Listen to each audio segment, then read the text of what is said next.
Hello everyone, I am Grant and today welcome back to our lecture video for the subject Differential Calculus. For this video, pag-usapan natin ang differentiation of transcendental functions, specifically ang trigonometric at exponential function. So, sa umpisa, magre-review muna tayo ng mga importanteng derivative formulas, tapos dadaan tayo sa step-by-step na problem solving, at magsisimula tayo sa isang basic example, at pagkatapos nun ay magkakaroon tayo ng challenging na problem na gagamitan natin ng mga product rule at chain rule. So, habang manonood kayo, I encourage you na sundan ng solution at intindihin kung bakit ganito ang proseso at hindi lang kung paano. So, without further ado, simulan na natin ang lecture. So, ano nga ba yung transcendental functions? So, ang transcendental functions ay mga functions na hindi polynomial at madalas ginagamit sa calculus at engineering applications. So, meron tayong dalawang transcendental functions. Ito ang trigonometric at exponential functions. So, ano nga ba yung mga example ng trigonometric functions? So, we have here sin x, cosine x, tan x, cosecant x, secant x, and last cotangent x. Yan yung ginagamit natin sa trigonometric functions. So, sa exponential functions naman, ano ba yung ginagamit natin doon? So, we have here, one of the example na ginagamit natin sa exponential functions ay e raised to x. And by the way pala, ang transcendental functions ay mga functions na hindi polynomial. Na ibig sabihin, hindi sila tulad ng ganito na, for example, f of x is equals to x squared plus 3x plus 1. Yan. Hindi yan, hindi siya kagaya ng ganito. So, meron tayong important derivative formulas sa trigonometric at saka sa exponential. So, ito yung mga example sa trigonometric function. So, we have here the d over dx, or derivative of sin x is equals to cosine x. So, derivative ng cosine x is equals to negative sin x. So, ano naman ang derivative ng tan x? So, ang derivative ng sin x is secant square x. So, another example pa is derivative ng cosecant x. So, ang derivative ng cosecant x is negative cosecant x at saka cotangent x. So, derivative naman ng secant x is equals to secant x and tan x, or secant x tan x. So, derivative naman ng cotangent x is negative cosecant x. So, ano naman yung derivative sa exponential? So, ang derivative ng exponential ay derivative of d over dx, or derivative of e raised to x ay, yes, e raised to x pa din siya. Yun. Meron tayong mga rules na gagamitin sa for these derivatives. Yeah. For example, itong constant rule. So, si constant rule, dito lagi ang yan. Where si constant ay laging 0. Yun yung derivative niya. Laging 0 si constant. Yung wala lagi siyang kasama like yung mga x. Ganyan, for example, f of x squared x. Yun. f of x squared x plus 3. So, si 3, siya yung constant. So, yun yung magiging 0. So, yung 3, magiging 0. For example, yung kagaya sinabi ko. For example, ay f of x is equals to 3x cubed plus 2x plus 3. So, ano dyan ang constant? Yes, yung 3. So, yung 3, ang mangyayari kay 3, magiging 0 siya pag kinuha natin ang derivative ni 3. So, tatako naman tayo dito sa product rule. So, sa product rule, rule dito ay derivative of d over dx uv is equals to u prime times v plus u times v prime. Diyan ang product rule.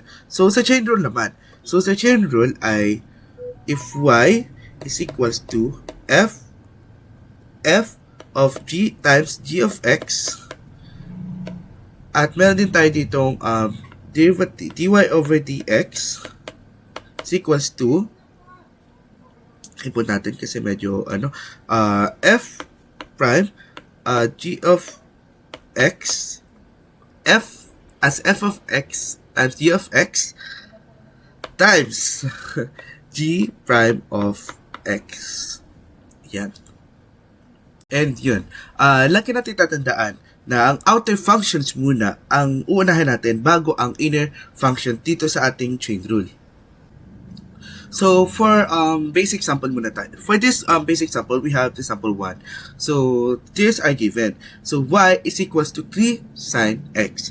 So, makikita natin dito, i-identify natin yung rule dito. So, dito, makikita natin na 3 at saka si sine functions ay meron tayong constant na 3 at sine functions. So, dito, i-apply natin yung constant rule. So, for example, dito, d over dx is equals to 3 times derivative of d over dx sine x. Gaya ng sinabi ko kanina, na kapag, for example, itong si constant na 3, magiging 0 siya. So, ang mangyayari, ang makukuha natin derivative ay si sine x. So, magiging derivatives ni sine x, yan, derivative of sine x is equals to, yes, cosine x. So, magiging final answer natin for this basic example is y is equals to 3 cosine of x. Yan. Next, dito naman tayo sa medyo conflict na example problem. So, for this example problem number 2, so, dito, for our given, y is equals to x, e raised to 3x cosine x. So, yun. So, una, ang gagawin natin, i-identify natin yung structure. So, meron tayo ditong, sa makikita natin dito sa given na ito, meron tayong tatlong functions na nakikita. So, yung meron tayo ditong x na algebraic functions, yung e raised to 3x, exponential functions na merong inner functions pa. Tapos, yung sa cosine x na trigonometric functions. So, dahil multiplication to, gagamit tayo ng product rule at meron sa nakikita nyo sa given ito, may chain rule dito and gagamit tayo ng may chain rule dito dahil sa e raised to 3x. So, doon natin gagamitin yung chain rule. So, yan. In first step muna tayo, i-group natin yung functions. So, we have here y is equals to x times e raised to 3x cosine x. Yan. So, let ano muna natin? Let u is equals to x at v is equals to e raised to 3x cosine x. So, ngayon, i-differentiate natin si u. So, si u ay kukunin natin yung derivative nitong si u. So, pagkuha natin, so magiging u prime natin. So, magiging u prime. So, x. So, x ay, alam naman natin kapag itong x magiging 1 siya. Kasi wala naman siyang katabing constant. So, magiging 1 siya. For example, so dito naman tayo kay kung pagkuha ng derivative kay v. So, sa pagkuha ng derivative kay v o yung v prime, so mangyari ay, for example, ito, v is equals to e raised to 3x cosine x. Yan. So, dito, makikita natin, gagamit tayo ng product rule para makuha yung ating v prime. So, product muna tayo. So, v1 is equals to, hatiin natin siya, 3x at v2 is equals to cosine of x. So, dito, sa derivative ng v1, gagamit tayo doon ng chain rule. So, sa derivative ng v1, so, d over dx is equals to e raised to 3x. Tapos, yun nga, kukunin natin yung derivative ng 3x. Yan. Tapos, ang magiging sagot nan ay 3e raised to 3x. Wait, ayusin natin. 3. Ay, mali. 3. x. Yan. So ngayon, dito naman tayo sa kukunin natin yung derivative naman ng v2. So ang derivative ng v2 ay d over dx. Wait, pray natin. D over dx or derivative of cosine x is equals to derivative of sin x. Yan. Dahil nakuha na natin ang derivative ng v1 at v2, dito natin i-apply yung product rule para makuha natin yung v prime. So, product rule. Yan. So, nakikita natin dito ngayon, nandito yung formula ng product rule na gagamitin natin ngayon. So, ngayon, lagay natin yung mga nakuha nating sagot kanina. So, pagsamahan natin yung lalo na sa v prime. For example, v prime is equals to, yung u prime, ang u prime natin ay 3 raised to 3x, yes, times cosine x. Yan yung v natin. So, nakikita natin kanina. So, papakita ko sa inyo saan natin nakuha yung mga sagot natin dito. So, plus, ang u natin ay e raised to 3x, yan, times, yung derivative dun sa v prime na nakuha natin kanina, negative sin x. Yan. So, ngayon, ang magiging sagot nitong v prime natin ay e raised to 3x cosine x negative e raised to 3x raised to 3x and sin times sin x. Yan ang magiging sagot natin sa v prime. So ngayon, i-apply natin yung product rule sa original functions. Dito sa, for example, itong,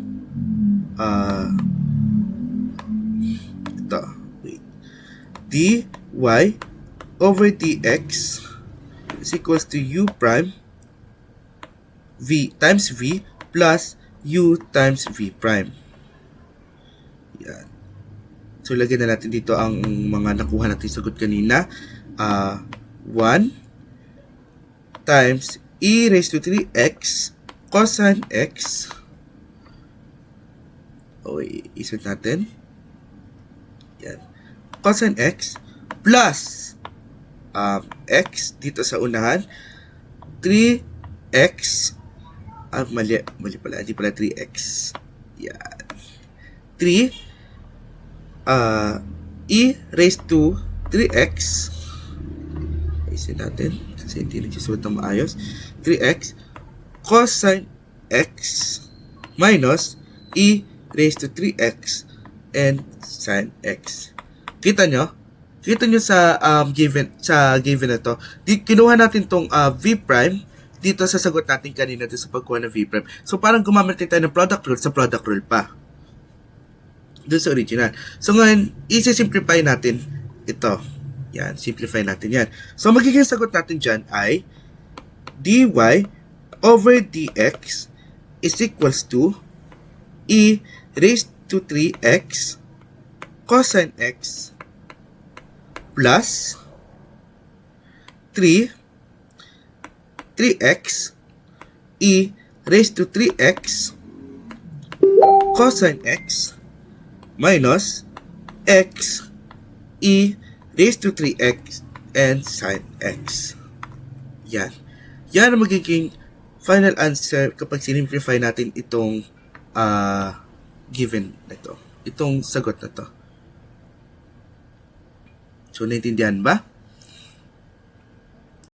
So, again, ang final answer nito ay magiging e raised to 3x cosine x plus 3x e raised to 3x cosine x minus x e raised to 3x sin x.